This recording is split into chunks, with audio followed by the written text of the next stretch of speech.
বাবা বাবা স্কুলত আছে না রেজিস্ট্রেশন কই নেবে এই জন্য 10,000 টাকা লাগবে। হ্যাঁ বাবা মুখো রেজিস্ট্রেশন করার জন্য 10,000 টাকা লাগবে। 10-20,000 টাকা। এ তোর এখন বই দে তো, তোর এখন বই দে।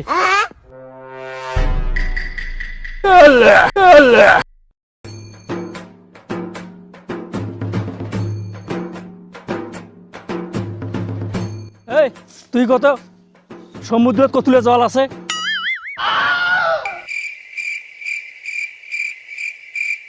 এই তুই কত আমরা কি গ্রহণ করি আর কি ছাড়ি? অক্সিজেন গ্রহণ করি আর পাদন ছাড়ি। A few moments later.